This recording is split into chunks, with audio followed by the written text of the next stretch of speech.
Oh, to create a new blessing, let's teach.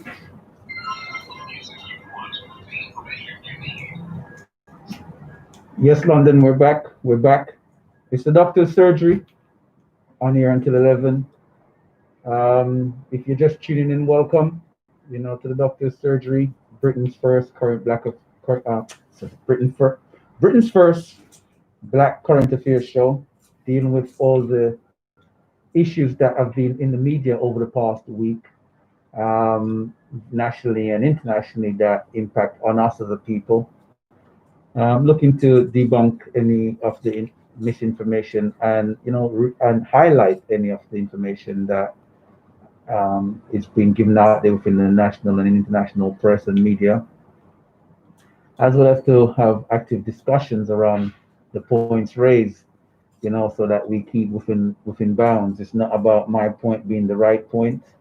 It's about having that discussion, provoking thought, so that we can all grow together and have a common consensus in our thinking. That's what a lot of these chat shows and radio chat shows do. They create common consensus amongst the people. So when you listen to all these chat shows on the radio, or you see these interviews on the TV when they're having their debates and their discussions, it's designed around creating a common consensus in mind. And having that common consensus, then people, are expected to behave and conform to certain norms. And we, as a people, we need to be able to have that common consensus in our thinking, where our actions are united in thought and focus. Henceforth, why this show, the doctor's surgery, unraveling and debunking misinformation through discussion and dialogue. So we open the phone line. If we don't have any callers, I guess the show's going to be wrapped up early today, because I ain't going to run for 2 hours. We open the phone line for anyone that would like to call in and have a discussion about any of the topic here. I'll go back through them again, over them quickly. The number for the call and text line is 0753 9968143. I'll give it again, 0753 9968143. And we want to have that discussion about these things that's taking place over the past week. Something that I forgot to mention earlier, in my wrap up, is the police have arrested a young man from South London, Bexley Heath, by the sound of things, for the murder of the two young ladies in the park over there in Northwest London, over there in what's it called, Right. Frying Park. So the two murders in Frying Park. So that's positive. We commend the police force. We take with one, but we have to give with the other in some senses. We have to commend the police force on a great piece of work there. We give them credit where credit is due. If this person is responsible for the murder and they've resolved it so quickly and in such an expeditious way, that's a great work on the part of the police. So credit to the police in that section. And also, we know that the police have done great work this week as well. For those who don't know, there were large raids over the past week where the police were able to crack the code of a mobile phone network that were being used by criminals broadly to have secret discussion and secret dialogue that wasn't traceable. The police was able to crack those phones, and they made a large amount of arrests, and some 50 odd million pounds have been seized from criminal proceeds, they say. So again, great work. When I saw it on the news, they were taking down dealers of Valium and street drugs of such sort. And a lot of these drugs, they're killers. One of the things that is wrong with the community in some part is that we tend to support some of the wrong people. I'm not saying everyone that's doing stuff are bad people, but I'm just saying we tend to support some of the wrong people. anyone out there that's dealing with things that can actually end up destroying and killing lives, we have to, lean towards the betterment of the community, because if it's going to destroy the community, we don't want it within the community. And we have to think like that, and we have to essentially police our own community and encourage our own not to take those paths, because we don't want to throw them to the lion. But when the lion does its work, I shouldn't even call them the lion, when they do their work, the hyenas, I should say, perhaps, when they do their work, and it's work well done in areas where we have to give support, when such, I don't agree with Valium and them drugs being on the street, unfortunately. You know what I mean? The little Rastaman selling him weed, that's a different thing.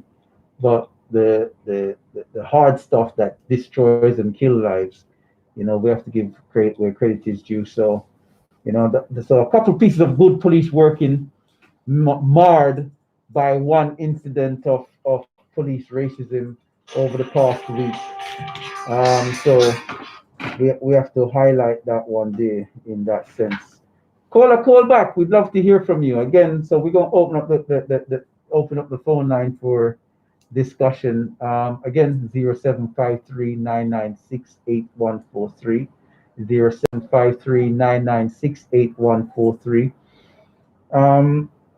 So what did we discuss this morning? We spoke about David Starkey. For those who don't know, David Starkey is the historian that says if there was a black Holocaust, there wouldn't be so many damn black. His words, there wouldn't be so many damn black people left still in England and Africa, which was one. And this comment wasn't said in just a general chit chat. It was said in a far right with a far right protagonist on an interview by a guy by the name of Darren Grimes, who's a far right political blogger. So his agenda is usually in and around white supremacy issues, white agenda issues. So that's the that's the crux and the forum that the statement was set in. So the hate and the venom that was meant by that when it says so many damn black people left. You know what I mean? So essentially, the ideal for them two would have been no black people left. You know what I mean? I wonder what they would be talking about then. I wonder what they would hate and have that venom of hate towards if there was no black people left. Well, fortunately, that will never happen. So then, well, we have to make sure that don't happen. We have to make sure that won't happen, because you get me. You have the wolves and the hyenas that would celebrate that should that happen. So, so now he wants to come and issue his apology. I wouldn't even read and waste my time in reading the apology. I'll tell the racist get David Starkey to keep his apology. We do not want any apology from you. What do you say? Have you got any opinion on that? That's one of the things that we wanted to talk about. Are you aware of it? Do you want to know some more? Let me know. 0753 Are you a fan of Formula One? We saw Lewis Hamilton on Sunday pushing the Formula One community, Mercedes, on a whole, supporting a push towards ending racism. Hashtag end racism. So I'm not quite sure how we will ever end racial competitiveness, which in itself manifests as racism in the extreme, when structures and institutions are used to provide disadvantages to one group and greater advantages and step up and access to another. So we have to look at this in essence, that there will always be racial competitiveness. But how do we take away the prejudices within that leads to racism? Because racism is not just about calling someone a black whatever or an N-word or a cracker or whatever. It's not about just using a slur. It's a racial slur that is from prejudice and racist tendencies, but racism is really an institutionalized principle, which means that you're you, you're placing someone within a scenario where you can um, place them at a disadvantage, and that's what the state and societal institutions have the problem with when they talk about institutionalized racism. You know, for racism on the street or someone just being a bigot, racist bigot, and so forth. That's a little easier to handle. If someone just calls me whatever they want and they have no impact over how I get on in life, you know, it's whether for me to get emotional about the idiot or me to respond in kind and put the idiot in his place. You know, that's a different kettle of fish. But when you're going out there in a competitive environment and the competition is 10 steps ahead of you at every step of the way, simply because of the infrastructure that's put in place, you know, that's when we have to focus and look at the ism in the race, as opposed to just the name calling. So some people want to say black people can't be racist. Well, black people can say racially charged comments, but we have no power to implement the ism.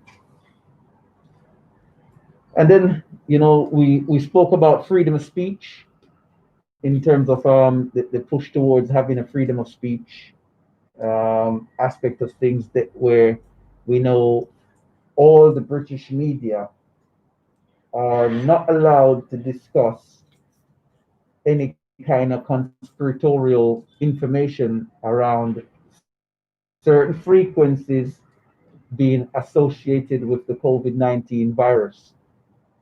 We're not allowed to speak about it because, in speaking about it, you can be charged with under terror laws in some instances because of the fact of certain of these facilities being set on fire. So if anyone in any of the media spoke about it in over recent weeks and months, they end up in a bit of hot water. And as you can see, is in his name Eamon or Eamon? I'm not sure. Eamon. Eamon Holmes. You know, he ended up in a bit of hot water, the ITV presenter, based on that. And when we saw last week or recently that the BBC was able to put on a documentary, it then suggests that, you know, freedom of speech is definitely being eroded, where the BBC has gotten sole privilege, it seems, and no one's talking about it, no one's debating it, no one's flagging it up, everyone's sitting in their corner quiet as a mouse. The BBC was able to have sole domain to present what nothing. We can only call it a state-sponsored view, and it would be similar to what you would expect out of communist China, right? Because anything that China does, they say it's the state that controls it. So if there's a view or a narrative pushed on Chinese TV, they say, "Oh well, that's controlled by the state," and we are quick to poke the Chinese in their eyes because of those things.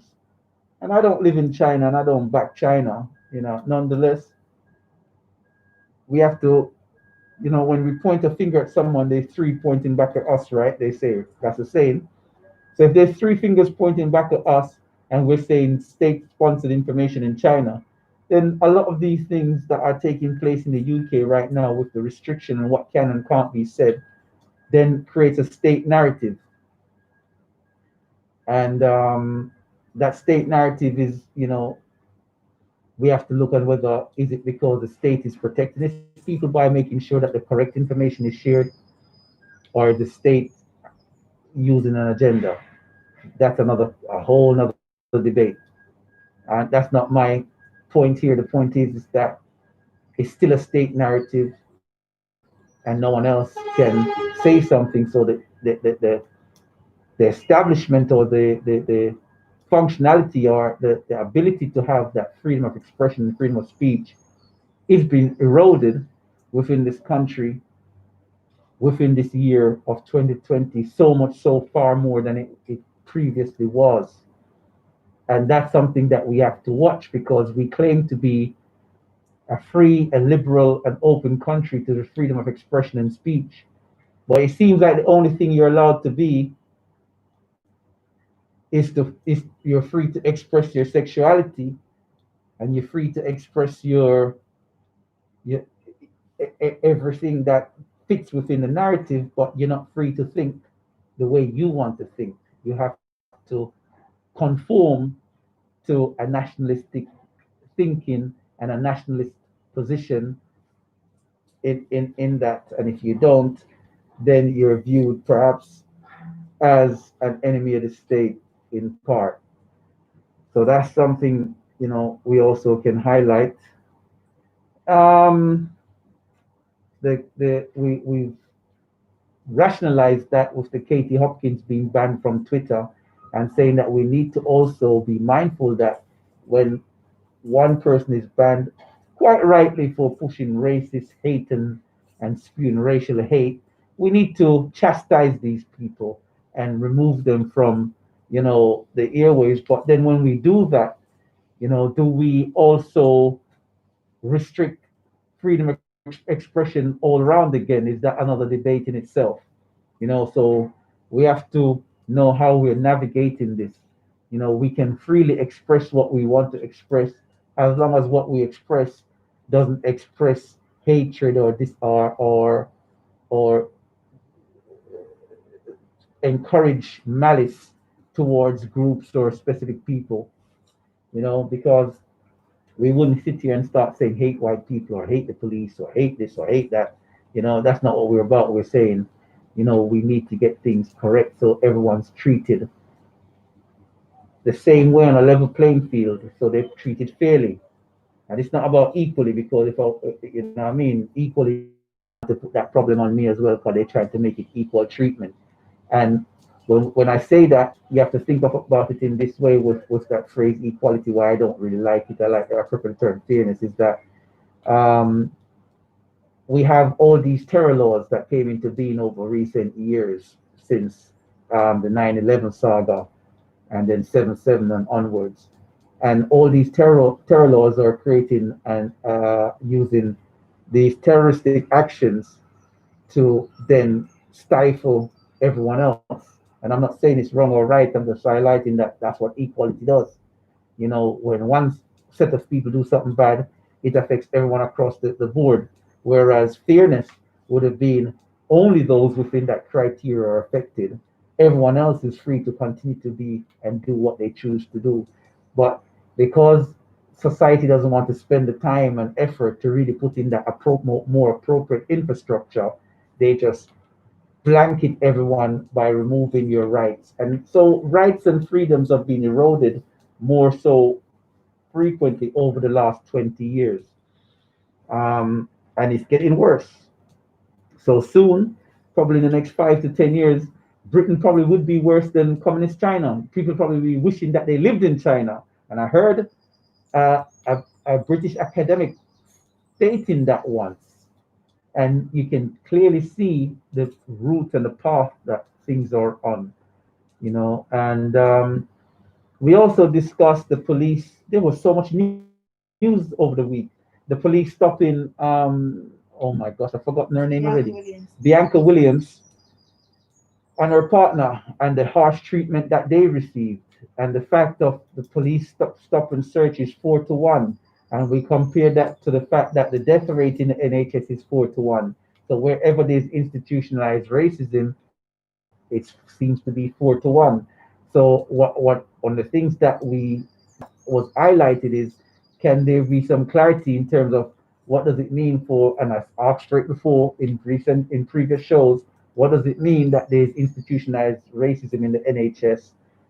Does it mean that the doctors are killing people, or what does that phrase mean? Because in the police force, we know it's because the infrastructure is not fit for purpose. You could see that Bianca and her partner were mistreated and handcuffed. Innocent people being dragged up their cars and cuffed because of the color of their skin. And a senior police officer would sit and watch that and say there was nothing wrong with the search. I wonder if they would do that with Prince Andrew or Prince Charles or Boris are, I'm all right. Those are two extremes. But I wonder if they would do that with Victoria Beckham, or give me some names. I don't know no one in the media. They wouldn't do that with certain people. So they're obviously doing that because of Andy Murray. Who's that again? The tennis player. They wouldn't do that with certain people that look a certain way and are from a certain class and background. So it is evident that they did it because of the color of the people's skin. Now, I can guarantee you, if they had recognized that this was a public figure in Britain, they would have kind of tried to deal with it even different then. So it goes to show you that they will disrespect a black person once they see you as nobody. And that's the concern and the problem. But again, it goes back to the point that a billionaire cannot understand a poor person's plight, and a poor person cannot understand a billionaire's plight. You see what I'm saying? But the police knows these subtlety, and they utilize and use these subtlety and their biasness in the treatment of people, and then they will turn around and say it's fine. And the head of the Metropolitan Police will still support them, because I've said before, and I will keep saying, that they're all a bunch of racists. Because from the head of the police, what's her name, Crusader Dick, head of the Metropolitan Police, from she's going to come out and say that she's ended racism in the police. It's no longer institutionally racist. That in itself was a racist comment, because she was lying. What she's done is putting policies and procedures in place that is said to counter any kind of racial tendencies, but now a clear racially prejudiced incident has arisen, and they turn around and say it's fine, and they won't be pandering to the opinion of the public. Yeah, they won't be pandering. So it's fine that they can drag out people like that because it's in a high crime area. So again, we have to revisit even the term institutional racism and how they look at it based on the policies and the procedures, because it's just a nuanced term to then disguise the blatant racism. We might have to get rid of the term institutional racism for the police and start with the police are blatantly racist. Because whilst they might have the policies and the procedures in place to protect everyone based on their ethnicity, color, and whatever, so they can say they're not institutionally racist, the implementation of that is not done consistently and is not done willingly. So they're then blatantly racist rather than institutionally racist. We understand those little technical terms and jargons and nuances you guys use. But give the number one last time. If we don't get no callers, we're going to wrap up early. The number is 0753-996-8143. 0753-996-8143. One last time for the money. 0753-996-8143. We give it a couple of minutes if we don't get no callers. We thank you all for listening this week. We thank everyone that called in earlier that didn't go live. That helped us to clear up the broadcast and make sure that you have that consistency and that clarity. It's the Doctor's Surgery, Britain's first Black Current Affairs show. This week's show was short and sweet, but we appreciate you guys for listening. We'll be back next week, hopefully, with the full show. And people calling in, probably it's because it's our fault for being late today. So we caught you guys when you were all busy and at work. We'll keep doing the due diligence of listening to the media and ensuring that we are able to give a fair and concise and balanced view, even though sometimes our vexatiousness makes us tell off the police. But in ending on a positive note towards the police, there were two positive news this week. One, they found the murderer of the two young ladies that were killed over there in Fryan Park. That's a positive. That's a very good positive, and congratulations to the police for that. And the other one was the mass raids that took a lot of people that were pushing a lot of harmful drugs onto the streets, and a lot of them end up predominantly in the black community. So we have to kind of, kudos to the police for that as well. So we would implore that the police, the senior upper echelon of the police, revisit this issue with what's going on with how black folks are treated, not just the athletes, but black folks generally, always been dragged out their vehicles and cuffed. It's happened with me. It's happened to me numerous times. Dragged out my car and cuffed. Ain't done nothing, just dragged out the car and cuffed, searched, and then they take off the cuff and go, oh, and give you some bull about why they did it and that there was this and that and that. And it's a lie. You know what I'm saying? They just see you, profile you, and they think they can get an easy payday. The more people they arrest, they get the bonus at the end of the year. So they target you, what they see as an easy target. I guess for them to see us as an easy target, we may, in parts, make ourselves targets, or is it them making us the targets? Everything we do must be illegal, right? That's how they create that impression. So that's why I'm saying black people, stop thinking of other black people when you hear about certain things. Stop always taking it as gospel and true, because they always make everything that we do wrong. So until next week, take care and give care. We're going to give it over to the autopilot. Thank you guys for listening.